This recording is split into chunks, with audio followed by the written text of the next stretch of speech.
Ever felt like your partner is speaking a completely different language?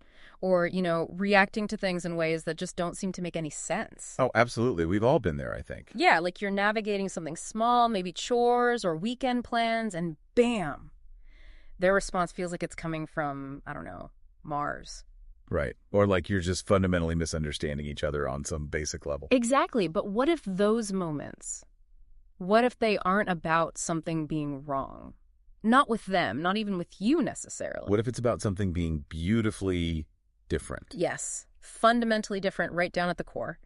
So, okay, today we're embarking on a really, I think, illuminating deep dive. We're going to peel back the layers and explore the very core of who we are. And crucially, how that innate wiring, the stuff we're born with and those deeply ingrained experiences shape our most intimate connections. That's fascinating, Area. And our guide for this journey is an exceptional resource, Couple Therapy Workbook by the insightful Dr. Nader Attalla. Ah, yes. Dr. Atalla's work is fantastic. It really is. And this isn't just like abstract psych concepts. It's about getting to the heart of what makes each of us tick. Exactly. And how understanding that profoundly impacts the person we share our life with. What's truly remarkable about Dr. Atalla's approach, I find, is how he takes these concepts that can seem incredibly complex. The stuff usually buried in dense academic texts. Right. Stuff that feels miles away from everyday life. Yes. And he presents them in a way that feels incredibly personal, accessible, and maybe most importantly, actionable. Like you can actually do something with the information. Precisely. It's almost like he hands you this personalized decoder ring for your relationship, allows you to see beyond the surface behaviors. I like that. A decoder ring. Our mission in this deep dive really is to unpack how our natural wiring, our temperament, combined with the profound imprints of our early experiences. All that history. Yes, all that history creates this emotional blueprint. And that blueprint guides every single one of our relationships. And the powerful revelation here, the real kicker, is how understanding this deeply personal blueprint can fundamentally transform moments of, say, irritation or confusion. Those moments where you just want to pull your hair out. Exactly. Into genuine curiosity. And those stubborn, repetitive conflicts, they can shift into profound compassion and a much, much deeper form of connection. So think of this deep dive as like your direct pathway to understanding the source code. That's a great way to put it, the source code. Of yourself and equally important of your partner.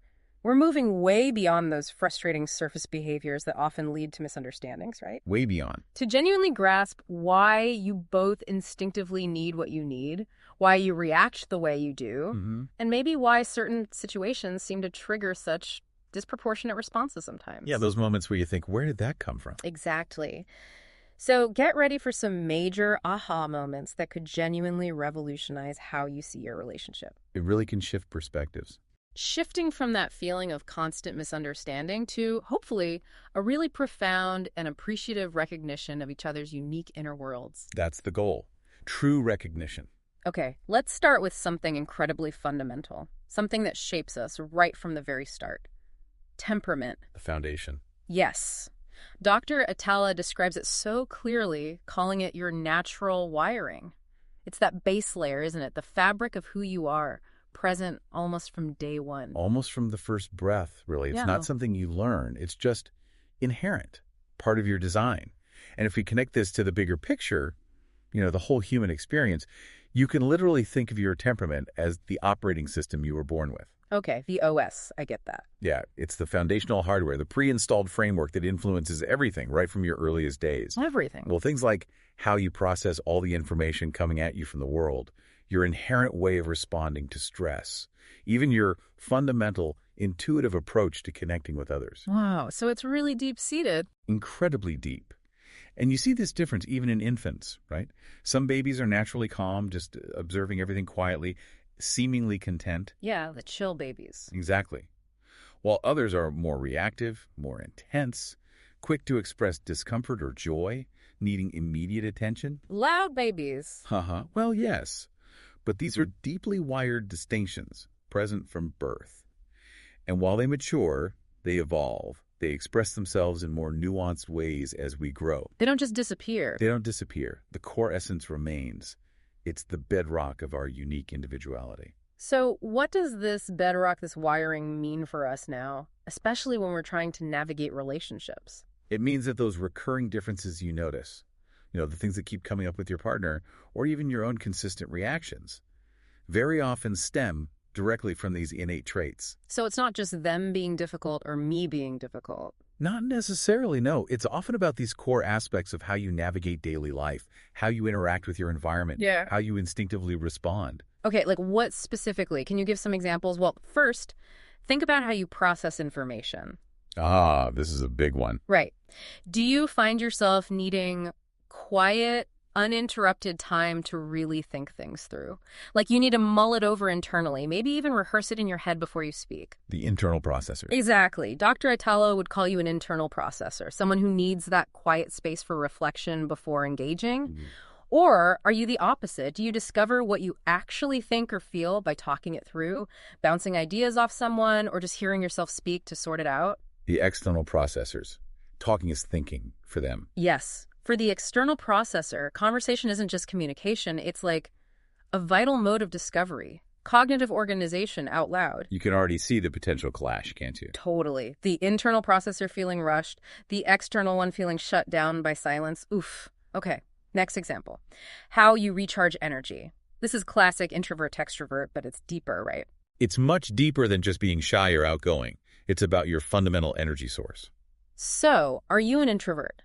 Do you genuinely gain energy from solitude, feel completely drained, just wiped out by too much social stimulation? Yeah. Need to retreat to your quiet space to recover? That's the introvert experience, definitely. Or are you an extrovert? Do you recharge through interaction?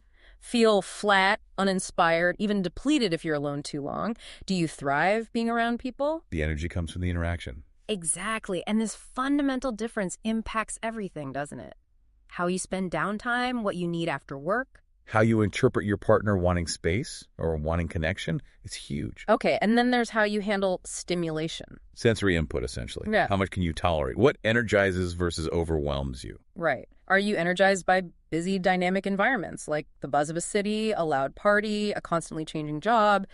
Do you thrive on that input? Some people love that constant energy. Or do you do your best work, feel most at peace in calm, predictable settings, preferring quiet?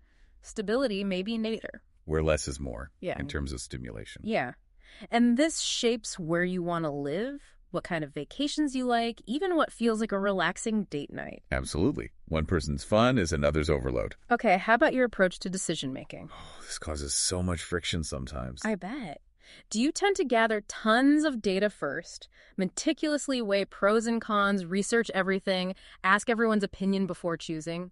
Even for small things. The comprehensive data gatherer. Or do you trust your gut, make quick, intuitive decisions, and then kind of refine as you go, adapt if needed? The leap and adjust approach. Exactly. And you can see the conflict, right? One partner sees the other as impulsive, maybe reckless. While the other sees their partner as indecisive, maybe paralyzingly cautious. Yeah. Neither is inherently better, just different wiring. And how you respond to stress. This one feels critical. It really is. When the pressure's on, conflict arises. Life throws a curveball. Yeah. What's your instinct? Do you engage directly? Take action. Need to talk it out right now. Jump into problem solving. Confront the issue head on. The active engager. Or do you instinctively need space? Need to regulate your emotions first. Retreat. Process internally. Calm your nervous system before you can even think about addressing the issue. The space seeker, the internal regulator. And these two responses. Oh boy. That can lead to that painful pursuit-withdrawal dynamic if you don't understand it right. A classic chase. One pushes, the other pulls away, making the first one push harder. Yeah. It's tough if you don't see the underlying temperament difference. Okay, one more. How you navigate change. Stability versus novelty, essentially. Do you adapt quickly, find change exciting, maybe even seek out novelty, embrace the unknown? Thrilled by the new. Or do you naturally need time, preparation, need to adjust slowly to new situations, prefer predictability, routine? Does unexpected change feel unsettling, maybe even threatening? Where consistency equals safety. Yeah, and this affects everything from moving house to just trying a new brand of coffee. It really does thread through everything. Yeah. So this brings us to a really crucial understanding, I think. Okay. When your partner comes home wanting that immediate connection after work, but your wiring says, nope, need silence, need to decompress alone. Mm. Or when one of you makes those quick, intuitive calls while the other needs that careful, detailed consideration. Yeah. These aren't character flaws. Please hear this. They are not signs of lack of love. They're not personal rejections. They're not proof you're incompatible. Okay, say that again. They're not. They're not character flaws or personal rejections. Mm-hmm. As Dr. Attalla highlights so powerfully, these are fundamental differences in how your nervous systems are wired, deep down. Wow. Just knowing that feels like it could change things. It really can. Realizing this foundational truth can shift those moments that used to ignite irritation into moments of genuine curiosity, what felt like conflict can become. Compassion. Seeing the beauty in the difference, not just the frustration. Exactly. Appreciating the variation. And here's where the true aha moment often lies for you, the listener. Take a quiet moment right now, just as you're listening. Reflect. Which of these natural wirings resonates most strongly with you? Think about your everyday life. When you're stressed, overwhelmed, what's your gut reaction? Do you seek space? Need to retreat? Or do you immediately crave connection? Need to talk it through, process out loud? And then flip it. Think about your partner. What feels genuinely uncomfortable about their typical approach, especially if it's the opposite of yours? If you're quick, how does their deliberation feel? If you're careful, how does their spontaneity feel? Just notice it. No judgment needed. No need to write anything down. Just letting yourself recognize these patterns is incredibly powerful. Just hold that thought. Okay, so if temperament is that natural wiring, the OS you arrived with, Right. then personality, that's the software. The stuff that develops as that OS interacts with, well, everything. Your environment, experiences, relationships. Exactly. That's a perfect way to put it. This is truly where nature meets nurture. It's this complex, intricate, ongoing dance between who you inherently are, your temperament, and every single thing you've been exposed to, learned from, survived through, and been shaped by throughout your life. It sounds like a continuous layering process. It absolutely is. Every experience, big or small, leaves an imprint. It subtly shapes and refines so many crucial things. Like what? Well, how you learn to connect with people, the unique strategies you develop to cope with stress, your go-to mechanisms, how you handle and express your emotions, or maybe don't express them. Oh, wait. How you navigate conflict, how you see yourself, your self-worth, your capabilities, your core beliefs about your place in the world, and ultimately how you build and maintain all your relationships. Friendships, family, romance, all of it. All of it. It's not static. It's this living, breathing testament to your journey so far. It's fascinating to think about those formative forces. What are some of the key ones Dr. Attalla points to, the things that really sculpt our personalities? It's quite a list, and that underscores just how many factors contribute, doesn't it? Yeah, it's not just one thing. Definitely not. First, and often the most impactful, is parental care and family dynamics. The early stuff. The earliest. Were those first relationships consistently warm? Predictable? Did you feel truly seen? Leading to a sense of security and trust? Or the opposite? Or were they inconsistent? Sometimes loving, sometimes absent, dismissive, critical, creating anxiety, uncertainty. Maybe neglect taught you that self-reliance was the only safe bet. That makes sense. And beyond just the parent-child dyad, there are broader family dynamics. Birth order, family roles. Were you the peacekeeper, the clown, the responsible one, the rebel? Oh, yeah, those rules stick. They really can. And critically, what were the unspoken rules about emotions? Were feelings like anger, sadness, vulnerability, okay, or off limits? How were they met? With comfort or dismissal? Wow. That leaves a huge mark. An indelible mark on your whole emotional landscape and how you do relationships. Okay, what else shapes personality? Then we broaden out to early relationships and social experiences beyond the family. School friends. Exactly. Friendships, support systems, teachers, both the good and the bad. How did they contribute to how you see yourself and relate to others? Like bullying versus a supportive friend group. Huge difference. Bullying might make you cautious, distrustful. A great group builds confidence, belonging. What about teachers? Think about it. A teacher who believed in you might have unlocked potential you never knew you had. Constant criticism could lead to deep self-doubt. These external interactions are incredibly formative, too. Right, not just family. Dr. Attalla also highlights the massive impact of trauma, adversity, or, conversely, consistent safety and support. This feels heavy but important. It is. Significant stressors, abuse, neglect, loss, witnessing conflict. These shape deeply ingrained protective strategies, often unconscious ways your system learned to survive. Defenses, exactly. Conversely, a childhood with consistent safety, emotional security, unwavering support, that builds a totally different blueprint. Confidence, resilience, trust, belief in your capacity to handle things. The presence or absence of that safety leaves really distinct imprints. Absolutely. Emotional and psychological imprints. What about bigger picture stuff? Yes. Cultural, social context. Yeah. Don't overlook this. All those messages you absorbed growing up. About gender roles, what relationships should look like, how emotions are properly expressed or suppressed, what's considered normal in your community, your society. These become deeply internalized beliefs. They shape your worldview, your self-perception, often without you even realizing their influence. Society's rules inside your head. In a way, yes. Yeah. Values, community norms, media, it all adds layers. Anything else? And finally, often profound spiritual or religious influences. Okay. How does that fit in? Well, belief systems about love, forgiveness, purpose, human nature, your place in the universe. Yeah. These can deeply affect how you approach relationships, manage conflict, your morality, how you find meaning. Like a moral compass. True. Often, yes. Guiding relational choices and how you navigate life's challenges.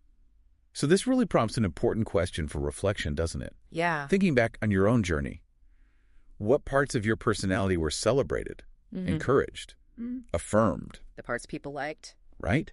And maybe more revealingly, which aspects were criticized, dismissed, misunderstood, leading you to maybe hide them, feel shame, try to suppress them. Oh, that's a tough one. It can be. And Dr. Attalla reminds us powerfully, your nervous system remembers even what your mind forgets. Oh, what does that really mean? It means those early experiences, especially ones shaping protective strategies or core beliefs about yourself, they're often stored deep down, physiologically, in your body, your nervous system, even if the conscious memory is fuzzy. But are we stuck with it? And here's the beautiful truth, the hope.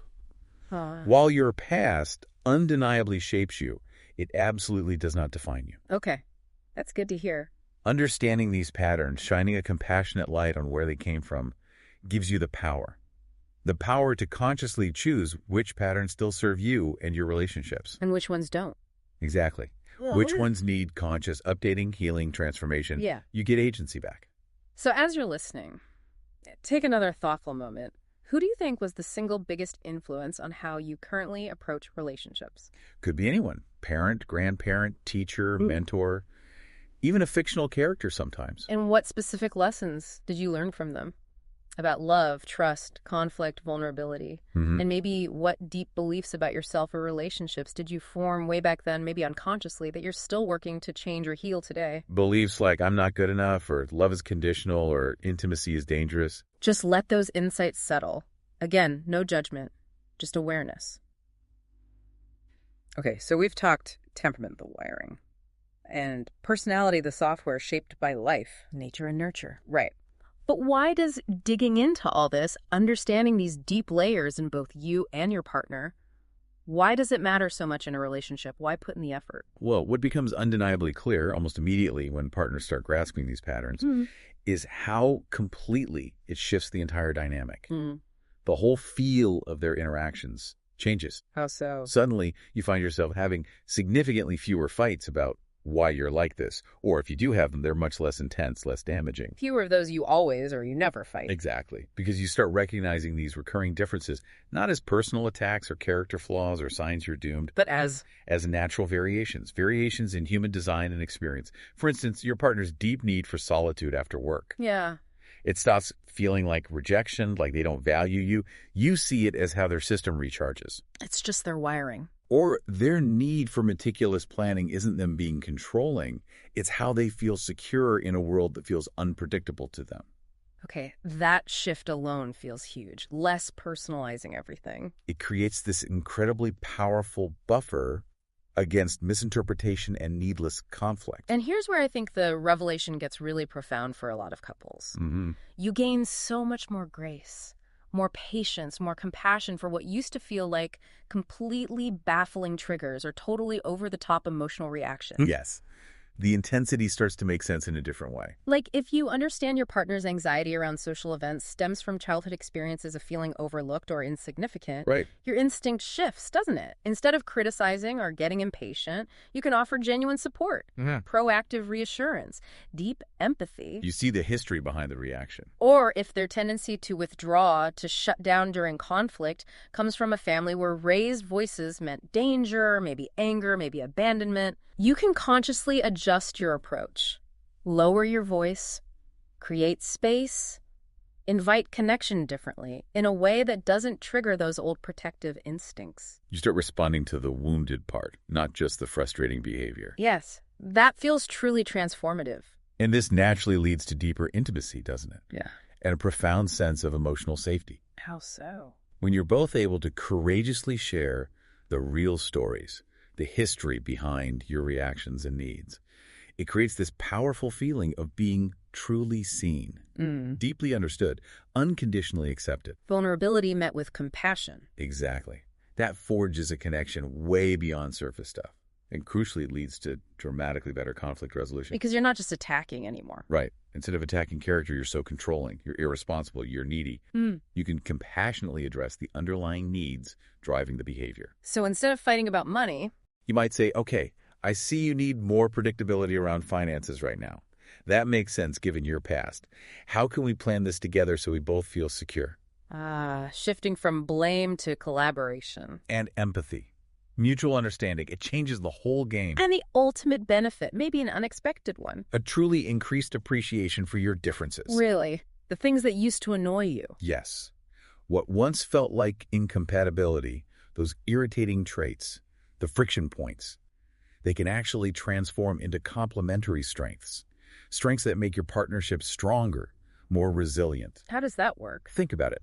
Your spontaneity balances their planning. Their calm balances your intensity.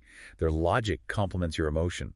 Their social energy balances your quiet observation. So you become more complete together because of the differences. Precisely. You don't just tolerate them, you start to see how they make you a better team, a more dynamic unit.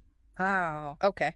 Dr. Attalla illustrates this whole idea beautifully with what he calls the iceberg principle. The iceberg principle. Okay, tell me about that. He explains that what we see in our partner's behavior, especially in tense moments, the reaction, that's just the tip, the visible bit. The 10% above water. Exactly. The action, the words, the immediate emotion. But underneath that surface, hidden, there are these massive, powerful layers. Layers of what? Layers of past experiences that created specific sensitivities. Layers of unmet childhood needs still longing for attention. Layers of protective strategies developed over years to avoid getting hurt again. And deep core beliefs about themselves, about love, about relationships, formed way back. And these hidden layers are driving the reaction we see. Often, yes. They're the true, often unconscious drivers. Let's use a few examples to make this really clear. Example 1. Yeah. Your partner gets intensely upset, maybe way out of proportion when you're late, even just a few minutes. Okay, yeah, that happens. On the surface, you might see it as controlling, rigid, Yeah. anxious. You think, why is this such a huge deal? It's 5 minutes. But apply the iceberg principle. Underneath, maybe there's a history. A caregiver who was consistently unreliable. Being left waiting meant abandonment, fear, feeling like their needs didn't matter. So now, for them, punctuality isn't just courtesy. It literally equals safety, trustworthiness, being valued. Their nervous system isn't reacting to your 5 minutes. It's reacting to that old primal fear. Wow, okay. That changes everything. Here's another common one. Example 2. Your partner withdraws completely during conflict. Argument starts, they go silent. Distance themselves. Shut down emotionally. Super frustrating, right? It feels like they don't care, or they're giving you the silent treatment. It feels that way. Mm-hmm. But underneath, imagine a childhood where raised voices meant danger, explosive anger, unpredictable violence, emotional neglect. Okay. For them, withdrawal isn't a deliberate punishment. It's their nervous system instinctively hitting the brakes. A survival mechanism. Freeze, flee, become invisible to stay safe from a perceived threat. They're not trying to hurt you. They're trying to protect themselves. Again, seeing the history makes it different, less personal. Exactly. And one more. Example 3. Your partner needs lots of verbal affirmation. Often asks if you love them, if you're happy, seeks specific words of appreciation. Can feel a bit insecure or high maintenance sometimes. It can seem that way. You might think, don't they know I love them? My actions show it. But underneath, maybe they got very little consistent positive feedback growing up. Little unconditional love. Maybe they learned to question their own worth, their lovability. So the affirmation isn't just insecurity. It's a vital nutrient. It helps them feel seen, valued, secure in your love. It actively counters those old, painful core beliefs. It helps nourish their attachment system. Okay, this iceberg thing is powerful. It changes how you'd respond. So instead of reacting with frustration, like, why do you always get so upset about this? Try shifting, internally and externally, to curiosity, compassion. Instead of, that's an overreaction. Try, I can see this really affects you deeply. Help me understand what this brings up for you. Or, this seems to touch something really important. Tell me more about what you're feeling. Rather than shutting them down with, you're being too sensitive. Ask, your reaction tells me this matters a lot. What's this connected to for you? What's the story underneath this part of the iceberg? It's like opening a door instead of slamming it shut. Exactly. It invites vulnerability, creates safety, and paves the way for much, much deeper understanding. Okay, let's keep our analogies going. Temperament is the OS, personality is the evolving software, then attachment style. You called it the emotional blueprint for love. That's right. It's this profound, often unconscious pattern dictating not just how you seek closeness, but how you experience it, how you respond to its presence or absence, even how you interpret your partner's behaviors related to closeness. Wow. And Dr. Attalla sums it up how? He has this incredibly concise yet powerful phrase in the workbook. How you are loved becomes how you love until you choose differently. Until you choose differently. Okay, that last part feels important. It's crucial. Yeah. It encapsulates the deep truth of its origins, but also holds that powerful message of hope and agency. It's not fixed. And what's really fascinating here is that these attachment styles, they're way more than just surface preferences or moods. Deeper than that. Much deeper. They represent these fundamental beliefs, often unconscious, that you develop about whether people are generally safe, available, worthy of your trust. Okay. And this internal blueprint, your attachment style, it basically guides almost every aspect of how you approach intimacy, especially in romantic relationships. Like how? Well, it influences how you handle relationship stress. When things get tough, do you instinctively seek reassurance, try to close the distance? Yeah. Or do you withdraw, self-soothe independently? It shapes how you view yourself and others. Yeah. Do you feel worthy of love, trust others will be reliable, or do you have doubts? It dictates how you navigate conflict. Is it terrifying? A sign of rejection, or a normal part of working things out. And finally, it impacts how you express needs. Do you ask directly? Expect mind reading? Fear asking at all? Wow, it touches everything in a relationship. Pretty much everything related to connection and security. So how does this blueprint actually get formed? Where does it come from? It goes right back to your earliest caregivers, usually parents, but could be grandparents, anyone who is primarily nurturing you in childhood. The very beginning again. Yes. The way they responded to your most fundamental needs as a child. Physical needs like hunger, comfort, and emotional needs like solace. Connection that becomes the deep template, the default expectation for how others will respond to you as an adult. Like a foundational learning experience etched into your brain. Literally etched into your developing brain and nervous system. It sticks with you. And this includes several critical elements that kind of weave together. First, the consistency of care. Were they reliably there? Exactly. Generally available when you needed them. Or was it unpredictable, leaving you anxious about whether your cries would be answered? Okay. Consistency. What else? Second, the quality of responsiveness. When you were distressed, did they offer comfort that actually soothed you? Made you feel safe, understood, regulated? Or did they minimize your feelings, dismiss your cries, get overwhelmed themselves, making you feel like your emotions were too much? The quality matters, not just the presence. Absolutely. Third, emotional attunement. This is key. Attunement. Did they seem to truly get you? Understand and validate your feelings, make you feel seen and heard emotionally? Or did you learn your emotions were too much, wrong, or inconvenient, leading you to maybe suppress them? Feeling understood. Got it. Fourth, safety and predictability. Was your environment generally safe, stable, predictable, providing security, allowing you to explore? Or was it chaotic, traumatic, inconsistent, teaching you to be constantly on guard? Right. And finally, the messages about worthiness. Did you get consistent messages you were loved unconditionally just for being you? Or did love feel conditional on your behavior, achievements, caretaking, suppressing yourself? These early experiences aren't just memories.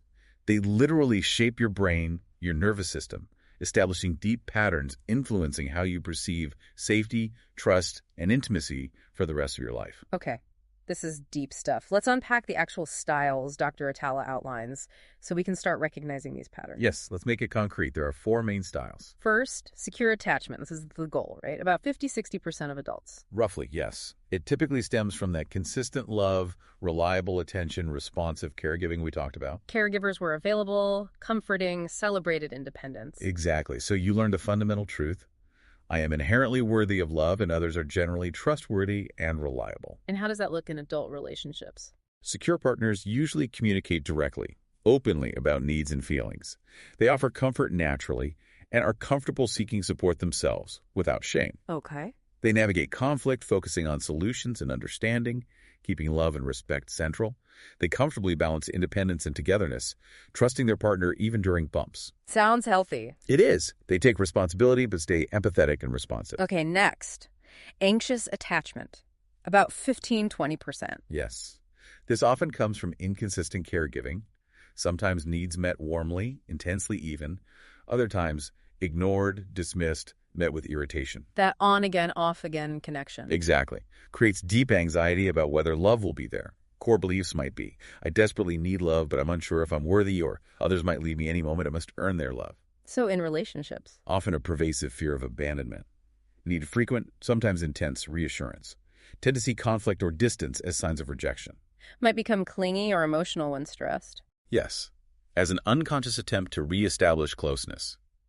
May struggle to believe they're loved for who they are, often highly attuned, constantly scanning for signs of withdrawal. That sounds exhausting. It can be, for both partners. Okay, third style. Avoidant attachment. 20–25%. Right. This typically forms from consistent emotional unavailability. Caregivers dismissed, discouraged, or were overwhelmed by emotional needs. So as you learn. Learned self-reliance is safer. Expressing deep emotions leads to rejection or discomfort. Core beliefs. I can't really count on others, or closeness feels suffocating, overwhelming, threatens my autonomy. How does this play out? Often uncomfortable with intense emotional intimacy, giving or receiving. Tend to withdraw when partners are upset or need comfort. Deep emotion feels threatening. Struggle to ask for help. Profoundly. Easier to give support than receive it. Need more space, independence. May minimize emotions or the relationship itself when stressed. Push feelings aside. Also sounds lonely in a different way. It often is, yes. And the last one, disorganized attachment. 5–10%. Yes, and often underdiagnosed.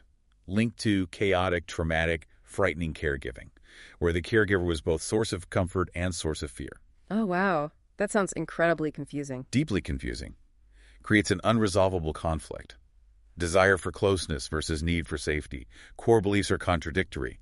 I want closeness, but it feels dangerous, or I can't trust myself or others, or love and pain are terrifyingly mixed. So in relationships? Intense, conflicting desires for closeness and distance, unpredictable, confusing reactions to stress, significant struggles with emotional regulation during conflict, inconsistent behaviors. Needs a lot of support and patience. A great deal, yes, to develop more secure patterns. Okay, as you listen to those, it's a quiet moment again. Which style feels most familiar for you? Thinking about your relationships. Do you tend to worry if your partner really loves you? Constantly need reassurance. Or do you generally feel secure, stable in their affection, even during disagreements? Just observe that feeling, that pattern without judgment. Just notice. Okay, so now we have these individual styles. But the real magic, or sometimes the real challenge, happens when they interact. Right, exactly. It's not just about your style, but how it dances or clashes with your partners. Understanding that interaction is incredibly powerful. It shapes the whole relational dynamic. Let's talk pairings. One of the most common and often most challenging initially is anxious loves avoidant. Yes, the classic push-pull. Right. The anxious partner needs connection, reassurance. They interpret the avoidance need for space or emotional distance as rejection, as proof their fears are real. Triggers that deep fear of abandonment. Exactly. So what do? They pursue more connection, ask for more reassurance, become more emotional or demanding, trying desperately to close that gap. And the avoidant partner? They value independence, Yeah. feel suffocated, overwhelmed by what feels like excessive emotional demands. Feels engulfing to them. Right, so their instinct kicks in. Withdraw further, become more distant, shut down emotionally, create space to protect themselves from feeling overwhelmed. And boom, the cycle. More pursuing makes them withdraw more. Which makes the anxious partner pursue even harder. It's tragic if you don't see it. Breaking it requires conscious shifts from both sides. Mm-hmm. The anxious partner needs to practice self-soothing, communicating needs directly but calmly. Trusting space isn't rejection. And the avoidant partner Needs to offer proactive reassurance. Communicate their need for space before withdrawing. Like, I care. Need 20 minutes alone, then let's connect. And both need to understand it's the attachment system, not a personal attack. Crucially, it's the wiring, not a lack of love. Okay, what about when both partners are anxious? Sounds like they'd get along great, right? Both wanting closeness. You'd think so. Yeah. And they often do have high emotional attunement, understand each other's feelings well, and they're usually motivated to work on things. Those are strengths. But the challenges? Can be significant. Yeah. Escalating cycles of reassurance seeking that never quite satisfy either person, feeding the insecurity. Oh. Becoming overly enmeshed, blurring boundaries, losing individual identity, amplifying each other's fears. Every little thing feels like a huge threat. So growth for them involves Developing individual self-regulation, learning to soothe oneself, consciously creating healthy independence, separate interests, not relying solely on the relationship for validation or regulation. Okay, makes sense. And when both partners are avoidant? This presents different, often quieter challenges, can go unnoticed for longer, Like what? often living parallel lives. Highly independent, respecting space sounds good, right? But without deep emotional connection and vulnerability. They live side by side, but not truly together emotionally. Avoid conflict, too. Yes, push difficult conversations under the rug until resentment builds and explodes. And ultimately, both can feel incredibly lonely within the relationship. Strengths are the independence, low overt drama. Generally, yes. Growth opportunities focus on intentionally creating rituals for emotional sharing, scheduled check-ins, consciously asking about the inner world. Practicing expressing needs, even when uncomfortable. Exactly. And learning to receive care without pulling away or minimizing it. Okay. But there's good news, too, right? You mentioned the healing power of secure attachment. Yes. This is where real transformation happens. It's profoundly hopeful. How does it work? When one or both partners are secure, they can provide a corrective emotional experience for the insecure partner. Corrective emotional experience. Meaning consistent safety, responsiveness, emotional availability within the relationship itself can gradually heal those insecure patterns formed in childhood. The relationship becomes a vehicle for healing. Wow. The relationship itself heals. It can. Secure partners naturally do things that help. Stay calm during the other's activation. Communicate their own needs clearly without blame. Offer reassurance freely but maintain boundaries. Stay emotionally available. This consistent, secure base. Allows the insecure partner to gradually learn new, healthier ways of relating, to reevaluate old beliefs, to integrate a new sense of safety, trust, worthiness maybe never felt before. That's incredibly powerful. So, another moment for reflection. How do you think your typical response to stress or insecurity, that first impulse, interacts with your partners? When things get tough, do you reach out? Try to connect, talk, problem solve? Or do you pull back, retreat, need space to process alone? And how does that mesh with your partner's default? Are you both pulling back? One chasing, one retreating, both clinging? Just notice the dance. So this brings us to a really critical question, maybe the most empowering one. Yeah. Are we just stuck with these styles? Is this blueprint fixed for life? A destiny we can't escape? Yeah, that's the big question, isn't it? Is change possible? And the hopeful, scientifically supported truth Dr. Attalla emphasizes is a resounding no. No, really. Really, while these patterns are often deep, ingrained, they tend to persist because they form so early. They're absolutely not a fixed destiny. Okay, breathe easy. They can be profoundly healed, Yeah. transformed, consciously reshaped. It takes courage, commitment. It's not always easy, Yeah. but it is absolutely unequivocally possible. Okay, how? Let's unpack the how. How does this healing happen? It fundamentally starts with conscious awareness, deeply understanding your own patterns, recognizing your specific triggers, what sets off those insecurities or defenses. And uncovering the fears underneath. Exactly. The underlying fears, the unmet needs driving your habitual reactions. Yeah. This awareness is step one, totally crucial. It creates that vital pause. A pause to choose differently. Yes. Allows you to choose different responses instead of just reacting automatically on those old tracks. You gain that precious moment of choice, a chance to interrupt the old story. Okay. Awareness first. Then what? Then, safe, consistent relationships. Experiencing new, healthier ways of connecting can literally, over time, start to rewire your nervous system. Not just romantic relationships. No. Secure friends, supportive mentors, compassionate therapists. When you consistently experience being seen, understood, reliably cared for, your brain learns closeness can be safe. Needs can be met. Connection doesn't always equal pain. Neuroplasticity in action. Exactly. The brain's ability to change. Plus, therapeutic work, especially attachment-informed therapy, provides that safe space to consciously process early wounds, gain insight, and crucially develop new, healthier coping strategies, building emotional regulation skills. Skills you maybe didn't develop earlier. Right. And it also really helps having patient, understanding partners.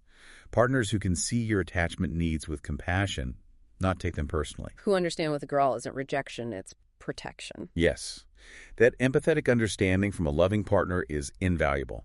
And it's not just passive. It involves intentional practice. Practice of what? New ways of connecting, communicating, self-soothing. Consciously choosing vulnerability when you want to withdraw. Choosing to give space when you desperately want closeness.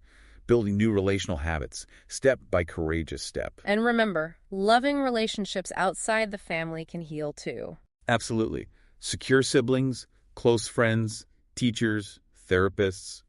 Every positive, reliable connection contributes significantly to this journey toward greater security. Dr. Attalla talks beautifully about moving toward earned security. You're into security. What's that? It means many people who start with insecure styles, anxious, avoidant, disorganized, consciously choose to do the work. The hard, courageous work of self-awareness, healing. They commit to understanding patterns, healing wounds. Yes, and intentionally developing more secure ways of relating. And what's remarkable, because they've consciously worked through these challenges. Yeah. They can often become even more conscious, skilled, empathetic, attuned in relationships than some people who had secure childhoods naturally. Wow. Like they have a deeper understanding because they had to learn it. Exactly. They've navigated the complexities with intentionality, bravery, profound insight. It's incredibly inspiring. Hashtag tag outro. Wow. Okay, we've covered a truly expansive and I think deeply insightful landscape today, diving into that fascinating interplay of temperament, personality, attachment styles, all from Dr. Nader Attalla's really illuminating couple therapy workbook. It's rich material, isn't it? Yeah. To recap, we explored temperament, that natural inborn wiring, your OS, then personality, the software developing as that wiring interacts with life experiences. Nature meets nurture. Exactly. And finally, how early caregiving shapes your attachment style, that emotional blueprint guiding how you love, approach intimacy, navigate relationships, whether you lean secure, anxious, avoidant, or a mix. What's so fascinating here, and what Dr. Attalla really emphasizes, is that huge shift in perspective, right? Your partner isn't a puzzle to solve or something broken to fix. No, they're a world to explore. Rich, intricate, endlessly fascinating, filled with history, needs, potential. And the goal isn't to change each other, to mold them into someone else or force yourself into a different shape. Absolutely not. Yeah. If we connect this to what lasting love really looks like, the profound truth Dr. Attalla shares is that understanding isn't about becoming the same. It's about creating sacred space. Secret space. Expansive space within the relationship for each other's authentic, complex, beautifully unique self to be fully seen, deeply understood, and truly unconditionally loved. That's beautiful. When you genuinely start to see the complexity, how they're wired, how life shaped them, the blueprint guiding them, your own love deepens. It goes beyond surface attraction or just getting along to soul-level recognition, forging a deeper, more resilient, truly compassionate connection that can weather the storms. So what does all this mean for you listening right now? As we wrap up this deep dive, maybe a final thought to carry with you. What's one small, simple step you can commit to taking this week? Maybe just to be more curious about your partner's natural wiring, observe how they recharge or process decisions. Or maybe reconsider a reaction that used to frustrate you, now seeing the potential story behind it. Yeah. Or alternatively, what one aspect of your own temperament, personality, attachment style would you most deeply love your partner to understand about you? And how can you maybe gently, bravely share that with them this week? This deep dive really reminds us, doesn't it, that your temperament, personality, attachment style, they aren't obstacles, not fixed limitations. No, they're essential parts of who you are, intricate, beautiful parts that deserve understanding, appreciation, honoring within that sacred space of your relationship. Keep exploring, keep learning, and keep creating that incredible space for authentic, compassionate, and truly transformative connection.